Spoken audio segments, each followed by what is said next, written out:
세 번째 시간입니다. 아니 지난주에 첫 번째였는데 왜 오늘이 세 번째냐 이러시면 안 되고 제가 지금 시간이 많이 없기 때문에 수요일에도 사사기 강해를 하고 있습니다. 그래서 지난 수요일에 두 번째를 했고 오늘이 세 번째 시간이 되겠습니다.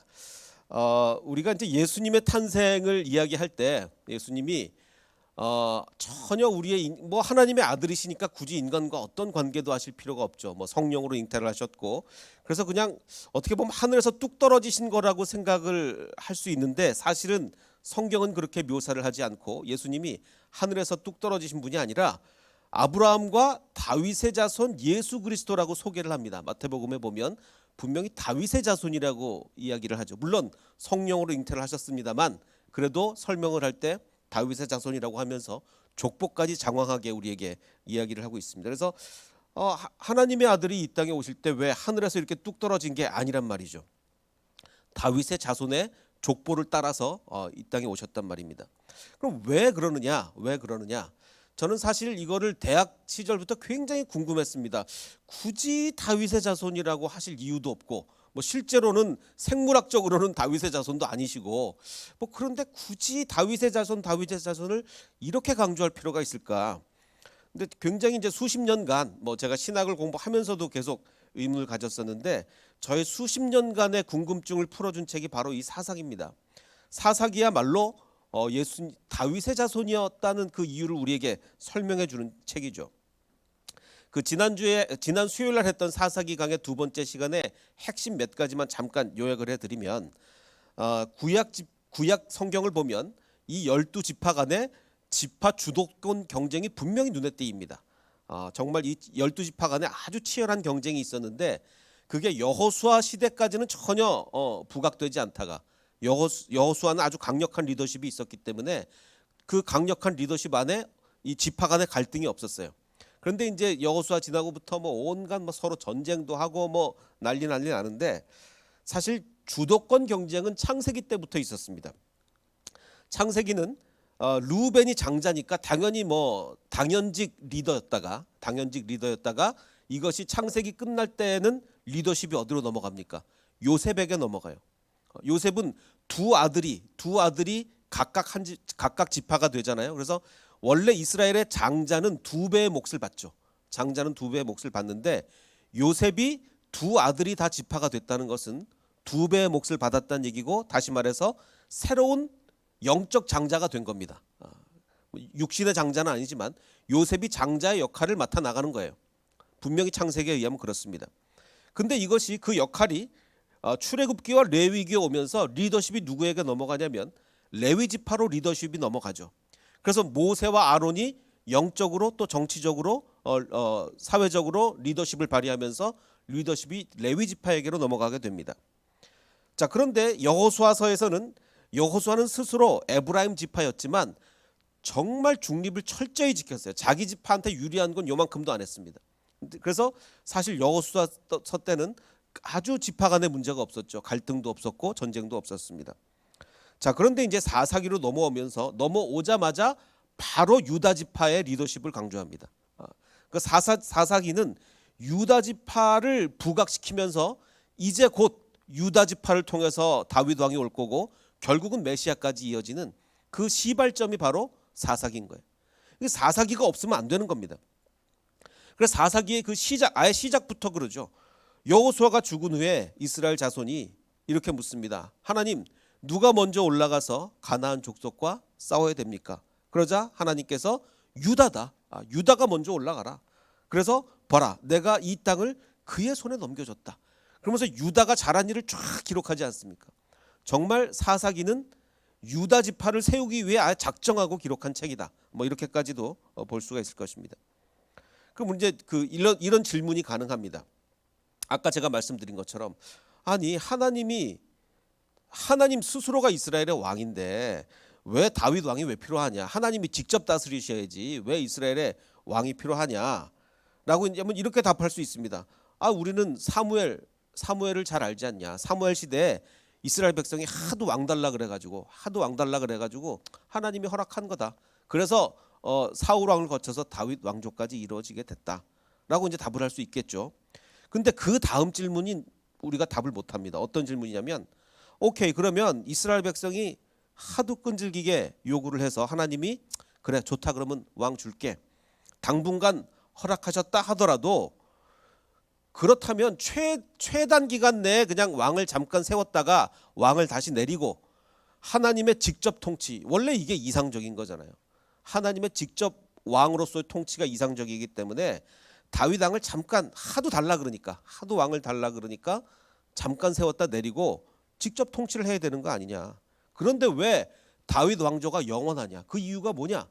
라고 물어본다면 뭐라고 답을 하시겠습니까? 사사기가 없으면 이 질문에 답을 못 합니다. 사사기가 없으면 전혀 답을 할 수 없는 질문이에요. 사사기가 있기 때문에 이 질문에 답이 나오는 겁니다. 이스라엘의 왕이 없었더니 사사기처럼 된다. 그래서 이스라엘의 왕은 이상적이진 않지만 현실적으로 반드시 존재해야 된다. 그리고 예수님도 그 왕조를 통해서 나온다. 그래서 사사기가 없었다면 다윗 왕조는 심지어는 정당성마저 잃어버릴 수 있는, 그만큼 사사기는 중요한 책이죠. 그래서 예수님의 이 땅에 오심을, 육신으로 다시 오심을 다시 한번 생각해 보면 예수님은 이상주의로 오시지 않았다. 하나님의 직접 통치로 오셔가지고 다윗의 족보와 아무 상관없이 그냥 하늘에서 어차피 성령으로 오시니까 뚝이 아니라, 그게 아니라 분명히 현실로 오셨습니다. 다윗 왕조의 족보를 통해서 다윗 왕조로 현실을 통하여 오셨다. 예수님은 이상주의로 오시지 않고 현실로 오셨다. 이게 굉장히 중요한 겁니다. 그래서 사사기는 매우 정교하게, 사사기 굉장히 봉준호 감독이 울고 갈 만큼 정교하다 그랬죠. 사사기는 매우 정교한 묘사로서 유다 지파를 앞세웁니다. 그래서 장차 유다 지파를 통해서 육신의 왕이 세워질 것이요, 그 육신의 왕의 족보를 통해서 영적인 왕이 우리에게 올 것이다. 이것을 사사기는 얘기합니다. 지난 수요일 날 드렸던 1장의 내용을 잠깐 언급을 해보면 12지파가 이제 각자 이제 이렇게 땅을 분배받았죠. 땅을 분배받아서 그 분배받은 땅을 각자 정복을 합니다. 그런데 이제 이 유다 지파와 시므온 지파를 보면 시므온 지파의 땅은 유다 지파 안에 있어요. 유다 지파의 넓은 땅 안에 시므온 지파의 땅이 있습니다. 그래서 1장을 보면 유다 지파가 시므온 지파한테 야 우리 같이 싸우러 나가자라고 이렇게 얘기를 하지 않습니까? 그래서 심지어 전쟁을 같이 할 정도로 이렇게 그 땅에 속해 있습니다. 그래서 나중에는 아마 이렇게 우리가 추정하기를 시므온 지파가 그냥 유다 지파에 이렇게 흡수돼 버린 것으로 그렇게까지 추정을 하게 됩니다. 자, 그런데 이렇게 12지파가 각자 분배받은 땅을 정복해 나가는데 그러나 유다 지파를 제외하고는 거의 대부분의 다른 지파들이 제대로 정복을 못했고 심지어는 못한 걸 떠나서 정복하지 않은, 아예 정복할 의지조차 없는 이런 것이 지난 수요일 날 드렸던 말씀입니다. 자, 이제 오늘 말씀을 보면 특이하게도 여호수아가 두 번 죽습니다. 여호수아가 두 번 죽는데 1장 1절에 죽어요. 여호수아가 죽은 후에 아까 읽었던 말씀처럼 이스라엘 백성이 묻죠. 누가 먼저 올라가서 가나안 족속과 싸워야 됩니까? 라고 이제 물었는데, 그리고 나서 이제 방금 말씀드린 12지파가 각자 분배받은 땅에서 그 가나안 땅을 제대로 정복하지 못했고 심지어는 정복하지 않았고 뭐 이런 얘기가 쫙 나오다가 2장으로 넘어가서 보김이라는 곳에서 하나님의 말씀을 듣습니다. 거기서 집회를 합니다. 하나님이 야 니네 그러면 안 되지 막 이래서 보김이라는 곳에서 하나님의 말씀을 들은 후에 2장 8절에 여호수아가 다시 죽습니다. 여호수아가 110세의 죽음에 사람들이 여호수아를 장사 지냈다. 1장 1절에서 죽었는데 여기서 또 죽어요. 자, 그럼 도대체 이게 뭔가? 근데 심지어는 여호수아서 마지막에 이미 또 세 번 죽나? 그러니까 여호수아서 맨 마지막에 보면 여호수아가 110세에 죽었다는 얘기가 있어요. 근데 이거는 뭐 세 번 죽는 건 아니고, 왜냐하면 죽음에 그 다음에 사사기로 넘어와서 여호수아가 죽은 후에라고 되니까 뭐 세 번 죽었다라고 얘기할 수는 없겠는데, 분명히 사사기 안에서 두 번 죽습니다. 1장 1절이 여호수아가 죽은 후에라고 시작을 했는데 저 뒤에 가서 복임에서 막 부흥 집회하고 나서 그리고 나서 또 죽는단 말이죠. 자, 그럼 도대체 이게 뭐냐? 그 소크라테스 두 번 죽이기라는 책이 있습니다. 혹시 뭐 보신 분 계신지 모르겠는데 그 이건 무슨 얘기냐면 그 우리가 어떤 통념을 많이 가지고 있냐면 뭐 제가 뭐 이 저자의 견해 전적으로 동의하는 사람은 아니지만 이 저자는 이렇게 주장을 합니다. 소크라테스는 이렇게 주장을 했다. 우리가 어떻게 알고 있냐면 보통 야 소크라테스가 왜 죽었나? 그 대중들이 민주주의를 하는데 어리석은 사람들이 민주주의를 해놓으니 오히려 똑똑한 사람, 정직한 사람을 죽이게 됐다. 그래서 소크라테스는 어리석은 대중의 그릇된 판결에 의해서 희생당한 성인이다라고 대부분 다 그렇게 생각을 한다는 거예요. 뭐 저도 그렇게 생각을 했습니다. 이게 민주주의가 장점도 있지만 단점도 있다. 이게 어리석은 민주주의를 하다 보니 한 사람 딱 그 인민재판해 가지고 저 사람 죽여야 된다. 다 투표로 해가지고 다수결로 죽인 거다. 뭐 대부분 다 그렇게 생각을 하고 있는데 이 저자의 생각은 좀 다릅니다. 뭐 제가 동의하는 건 아닙니다. 이 저자의 주장이 그렇다는 겁니다. 그래서 이 저자는 소크라테스를 한 번 더 죽입니다. 옛날에 죽은 소크라테스를 비판을 하면서 한 번 더 죽이죠. 어떻게 죽이냐면 소크라테스는 그리스의 민주주의를 그 중우정, 그러니까 좀 우매한 백성들의 민주주의, 뭘 모르는 사람들이 민주주의를 하면 이렇게 그 엉뚱한 결과를 낳는다. 그래서 중우정으로 보고 정치는 그렇게 하면 안 되고 어리석은 대중이 했다가는 이상한 길로 가니까 탁월한 한 사람이 통치하는 철인 정치. 우린 뭐 철인 정치하면 플라톤을 생각하는데 그 스승인 소크라테스부터 시작된 거다. 뭐 이렇게 얘기를 하는 거죠. 탁월한 한 사람이 통치하는 철인 정치를 주장하는 반민주주의자다. 이 그 소크라테스는 우매한 백성이 정치하면 안 되고 아주 뛰어난 철인이 정치해야 되는 그런 철인 정치를 주장하는 사람이었다. 그래서 이 고대 그리스인들은 어떤 생각을 가지고 있느냐? 모든 방면에 관심을 갖고 능력을 발휘하는 것이 민주주의 시민의 아주 바람직한 모습이다. 한 가지만 하는 게 아니라 여러 면의 관심도 잘 가지고 또 집안도 잘 다스리고 뭐 정치에도 관심을 가지고 이렇게 해야 되는 게 고대의 덕목이었다. 그래서 공무원의 자격 요건은 어떤 전문가가 공무원을 해야 되는 게 아니라 폴리스 시민으로서의 덕을 갖추고 뭐 이것저것 다 하는 게 옛날에 그 공무원이지 전문가가 하는 게 아니다. 그러니까 아마추어 정신을 강조한다고 이 저자는 봤어요. 그래서 이 저자는 그 소크라테스가 왜 죽었느냐? 그런데 이러한 폴리스 시민의 아마추어리즘이 소크라테스의 프로페셔널리즘에 의해서 부정당했다. 소크라테스는 이 저자에 의하면 프로페셔널리즘을 주장한 사람이다. 정치의 전문가가 아주 탁월하고 뛰어난 머리도 좋고 정말 모든 판단력도 있고 이런 사람이 정치를 해야지 우매한 백성들 다 같이 모여서 야 이거 결정하자 그러면 그게 뭐가 되겠냐? 프로페셔널리즘으로 나가야 된다가 소크라테스의 주장이고 폴리스 시민들은 아마추어리즘을 주장했다가 이제 이 저자의 제 주장이 아니고 저자의 주장입니다. 그래서 처형당한 거다. 그래서 이런 주장으로서 이 저자는 소크라테스를 한 번 더 죽입니다. 소크라테스가 잘못한 거다라고 이제 한 번 더 죽이게 되는 거죠. 자, 이 저자는 이렇게 소크라테스를 두 번 죽였는데 제가 오늘 말씀의 가장 큰 주제 중에 하나가 여호수아가 왜 두 번 죽었느냐. 1장 1절에 분명히 여호수아가 죽은 후에 2장 8절에 여호수아가 110세에 죽었다라고 나옵니다. 그러면 사사기는 왜 여호수아를 두 번 죽였느냐? 굉장히 중요한 문제입니다. 자, 이걸 설명하기 위해서 먼저 그 보김에서 있었던 부흥의 사건을 한번 보겠습니다. 2장 1절에서 5절을 보면 보김이라는 곳에서 이스라엘 백성이 하나님의 직접 인도하시는 부흥회를 엽니다. 어떤 부흥회를 여냐? 자, 2장 1절을 보면 여호와의 사자가 보김으로 올라와서 말을 했다라고 이렇게 되어 있습니다. 그 사자라고 되어 있는 그 히브리어 말라크는 우리나라 개역 성경이 굉장히 번역을 잘했어요. 오히려 영어 성경들이 번역을 잘못했습니다. 새번역 성경이나 영어 성경은 천사, 엔젤이라고 천사가 나타나서 백성들한테 얘기를 했다. 천사라고 번역을 했는데 말라크는 천사로도 번역할 수 있고 하나님이 보내신 사람, 메신저라고도 번역할 수 있는데 그거를 굳이 천사라고 확정 지을 이유는 없습니다.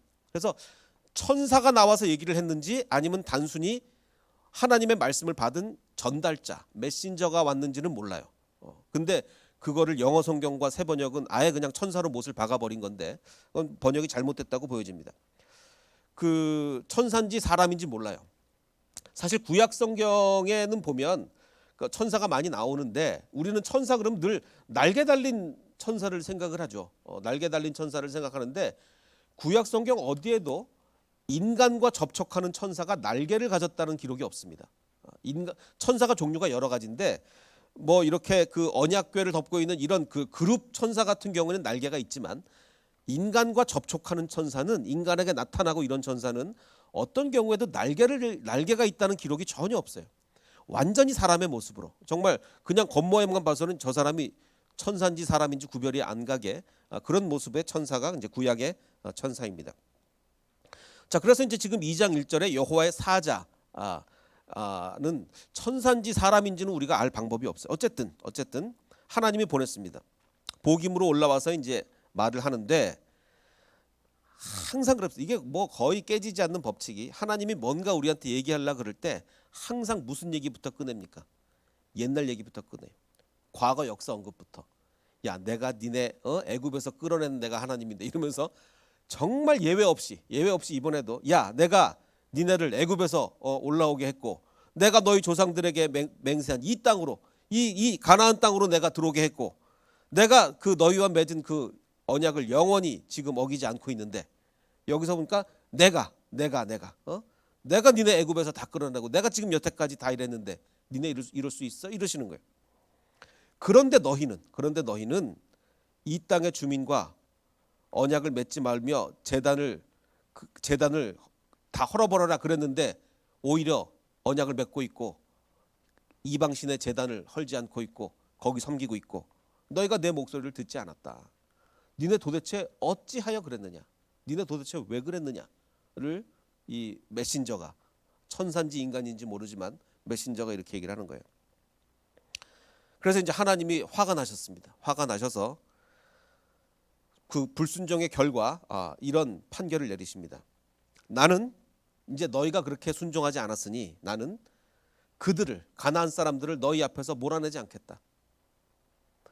원래는 지금 가나안의 민족을 완전히 진멸을 하고 정말 깨끗한 정말 영적으로 깨끗한 땅에 너희가 가나안 땅에 하나님의 나라를 세워야 되는데 내가 그 가나안 민족을 너희 앞에서 몰아내지 않겠다. 그들은 결국 너희를 찌르는 가시가 되고 그들의 신들은 너희에게 우상을 숭배할 수밖에 없도록 올가매는 올무가 될 거다. 계속 평생을 너희를 괴롭힐 거다. 이렇게 이제 말씀하시는 거예요. 그래서 그 주님의 새 번역 성경은 천사라고 했지만 주님의 사자가 온 이스라엘 자손에게 이 말을 했을 때 백성들의 반응은 큰 소리로 울었습니다. 펑펑 울었습니다. 펑펑. 얼마나 울었는지 그 장소의 이름을 복임, 우는 사람들이라고 바꾸고 이제 주님께 제사까지 드렸어요. 그러니까 부흥회 한 거예요. 정말 펑펑 우리 부흥할 때 울잖아요. 펑펑 울면서 부흥회 한 거예요. 얼마나 울었는지 그 장소의 이름을 우는 사람들, 복임이라고 바꿀 정도로 이 정도로 울었어요. 그래서 이제 눈물의 부흥회를 마친 후에 이제 어떻게 되었느냐? 여호수아가 모인 백성들을 이제 그럼 다 흩어보냅니다. 자, 그럼 여기서 주목할 게 뭡니까? 지금 2장입니다. 2장이에요. 사사기 2장인데 이 부흥회를 할 당시 여호수아가 살아 있었다는 얘기입니까? 죽었다는 얘기입니까? 살아 있었어요.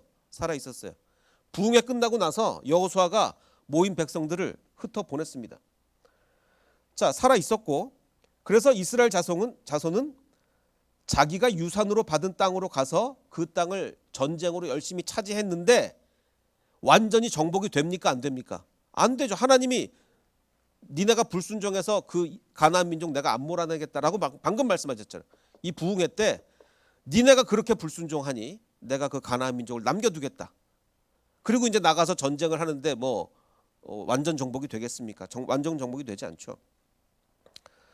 하지만 어쨌든 간에 여호수아가 살아있는 동안은 그래도 주님을 잘 섬겼고 여호수아는 110살에 여기서 2번 죽습니다. 아까 1장 1절에 이미 죽었는데 여기서 2번 죽습니다.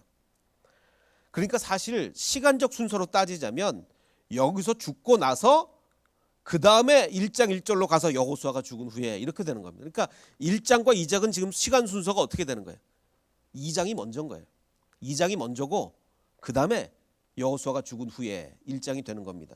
일부러 시간 순서를 바꿔서 기록을 한 거죠. 자, 그러면 시간 순서가 2장이 먼저고 그 다음에 1장인데 그럼 왜 사사기는 1장을 먼저 기록했는가? 왜 그랬는가? 분명히 의도가 있겠죠. 왜? 사사기가 그냥 사사기 저자가 아무 생각 없이 기록하는 사람이 아니라 누구도 울고 갈 만큼 정교하다고요? 봉준호 감독도 울고 갈 만큼 정교하게 기록된 책이 사사기인데 굉장한 의도를 가지고 기록을 했겠죠. 제가 지난 5월 달에 이 창세기 강의하면서 우리 봉준호 감독의 마더라는 영화를 제가 소개를 해드렸습니다.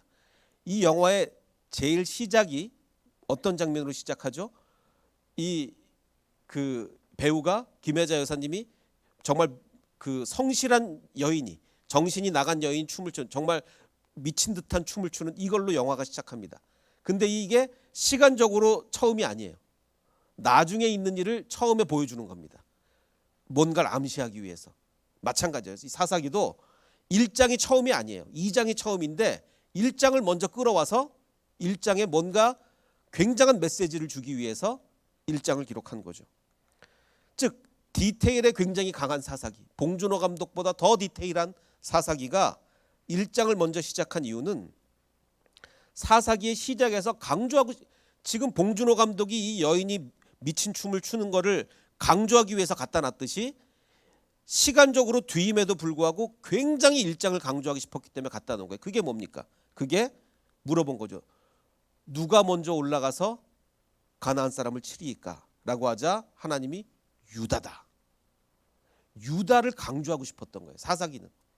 사사기는 정말 유다를 강조하고 싶은 책입니다. 그래서 결국은 다윗 왕조를 이끌어내야 되는 거예요.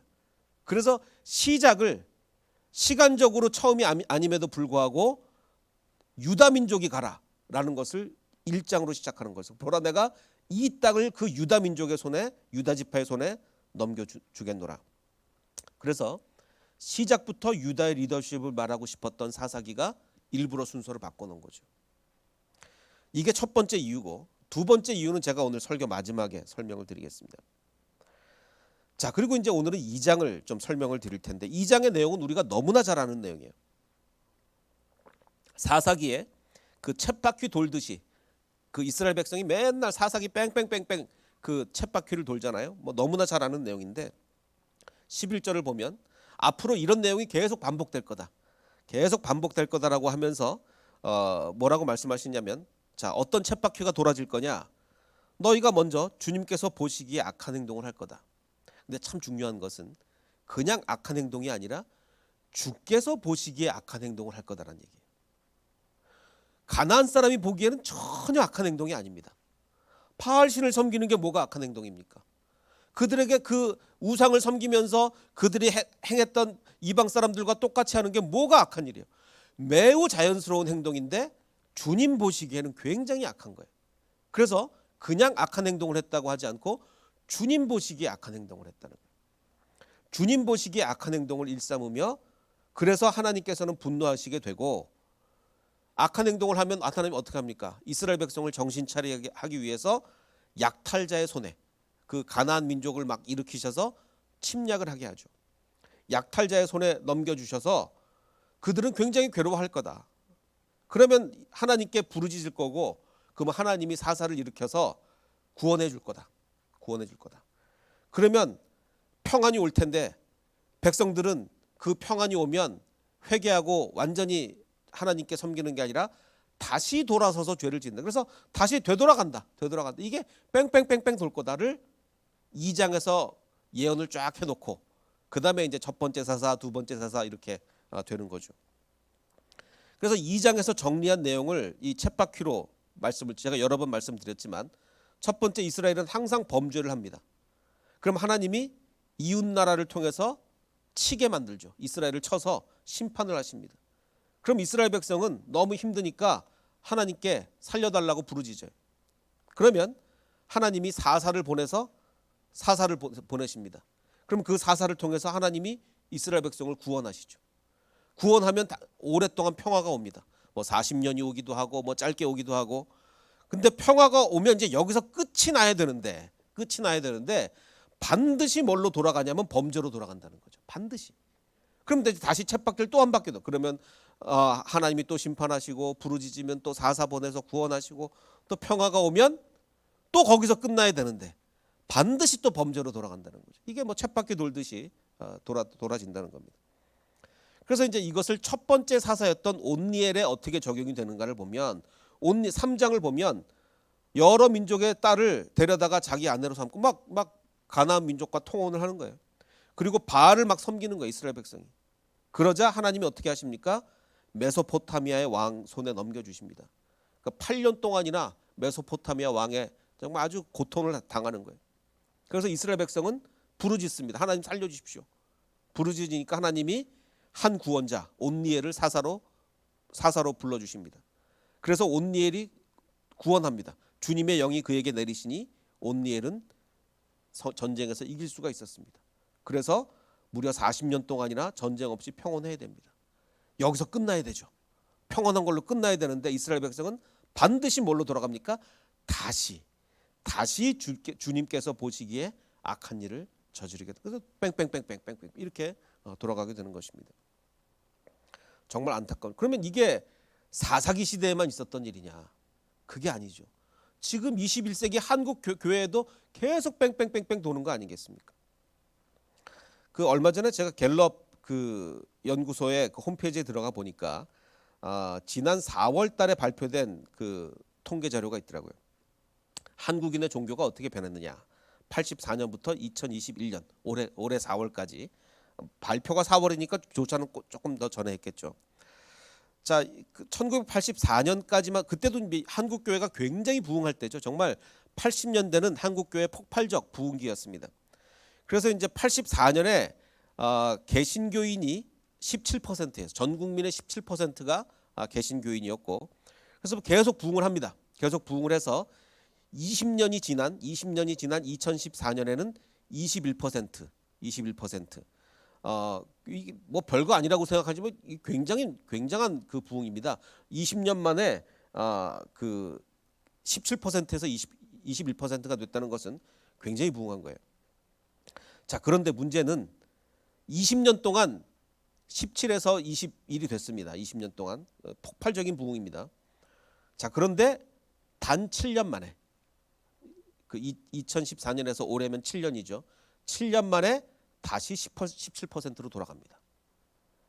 그러니까 19%가 거의 20% 감소해요.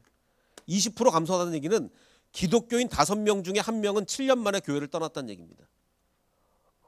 급감이죠. 급감. 7년 만에. 이건 엄청난 감소입니다. 아예 종교를 믿지 않는 사람도 아주 많이 늘었어요. 자, 생각해 보십시오.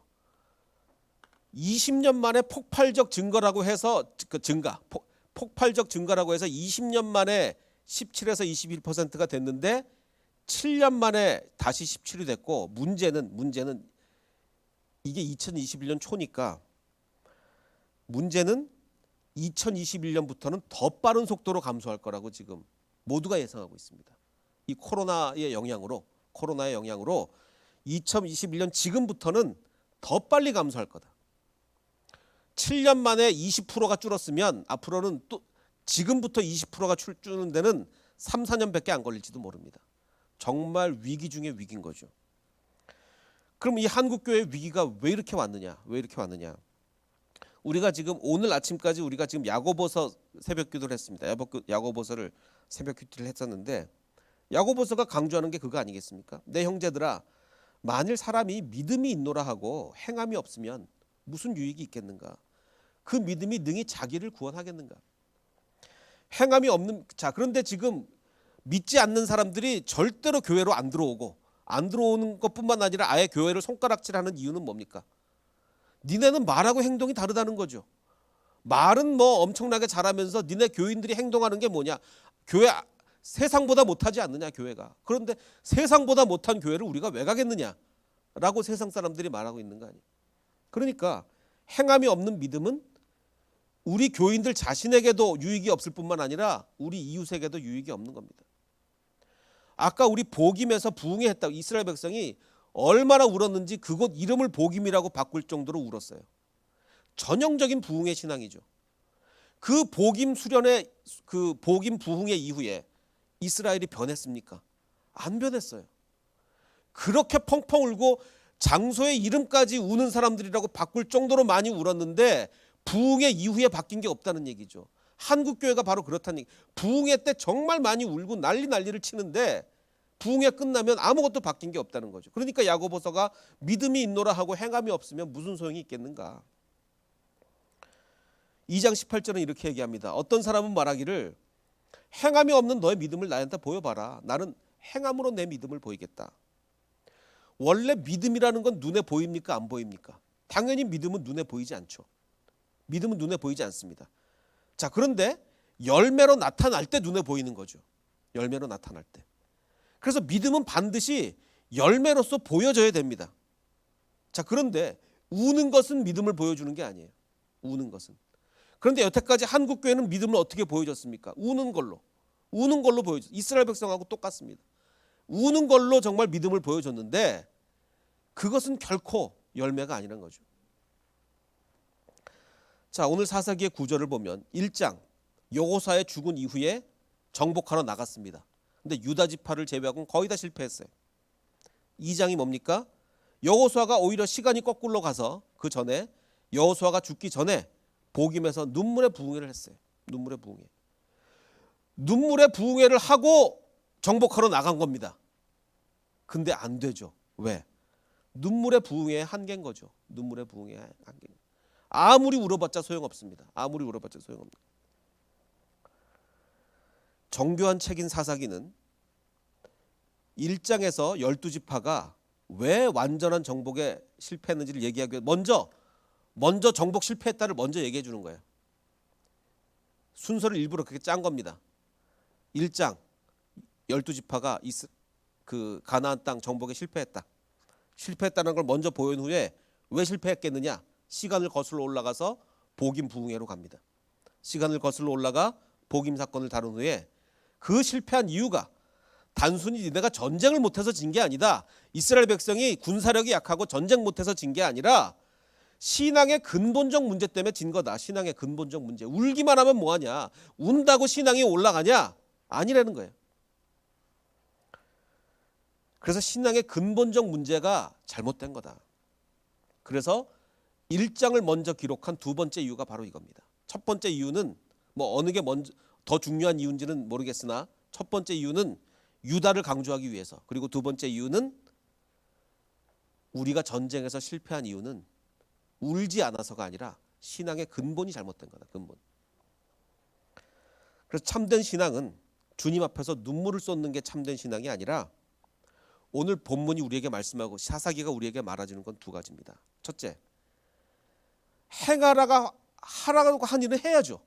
하나님이 이걸 해라 그러면 해야 됩니다. 즉 가나안 땅을 정복해라 라면 해야 되고, 하지 말라고 한 일, 그건 하지 말아야죠. 가나안 신을 섬기지 말아라, 그건 하지 말아야 됩니다. 그러니까 항상 근본은 단순합니다. 모든 것의 근본은 단순하죠. 신앙의 근본도 단순합니다. 하나님이 하라고 하신 일은 하고 하지 말라고 하신 일은 하지 말아야 되는데, 정복하라고 했으면 목숨 걸고 정복하고 가나안 신 섬기지 말라 그러면 절대로 섬기지 말아야 되는데 가나안 신도 섬기고 정복은 제대로 안 하고 이렇게 된 겁니다. 그래서 우리는 정말 한국의 기독교가 정말 급속히 쇠락하고 특히 2021년 지나면서 더 급격히 쇠락해 갈 이 시점에서 우리는 우리 한국교회의 신앙을, 또 우리의 신앙을 점검해 봐야 됩니다. 내 신앙의 근본이 뭐가 잘못된 게 없는가? 정말 하나님이 하라고 하신 일을 했는가? 하지 말라고 한 일을 하지 않았는가를 점검해 봐야 되는 것입니다. 그래서 우리가 아까 불렀던 찬양의 가사를 보면 이곳에 오셔서 이곳에 앉으소서, 이곳에서 드리는 예배를 받아. 우리는 그동안 울면서 예배 드리면 믿음 좋은 줄 알았어요. 울면서. 그런데 주님의 이름이, 주님의 이름만이, 오직 주의 이름만 이곳에 있습니다라고 우리가 찬양을 하려면, 이 찬양을 하면서 울려면 우리는 어떻게 됩니까? 하라는 일을 하고 하지 말라는 일을 하지 말아야죠. 이게 신앙의 근본인 것입니다. 이렇게 노래 부르는 것만으로 충분하지 않다는 것입니다. 그래서 정말 우리가 내 신앙을 점검해 봐서 내 신앙의 근본을 점검하면서 하나님 정말 우리에게 하라고 하신 일을 했습니까? 여러분 각자에게 하라고 하신 일이 있겠죠. 또 우리 교회에 하라고 하신 일이 있습니다. 우리 햇세드 교회에 어떤 일을 하라고 하셨을까요? 우리는 처음에 우리가 계획하지도 않게 중고등학교로 왔어요. 그러면 우리가 중고등학교로 왔는데 하나님 우리 청소년 선교를 할까요 말까요? 이거 물어보는 것 자체가 문제입니다. 아니 하나님이 우리를 중고등학교로 보내셨는데 청소년 선교를 할까요 말까요? 묻는 것 자체가 문제죠. 무조건 해야죠. 무조건. 그것도 아주 열심히 해야 됩니다. 그리고 또 하지 말라는 일이 있을 것입니다. 우리 교회로 하여금 하지 말아야 될 것, 또 내 개인으로 하여금 하지 말아야 될 것, 그것을 철저히 점검하면서 내 신앙의 근본을 점검하는 저와 여러분이 되시기를 주님의 이름으로 축원합니다. 우리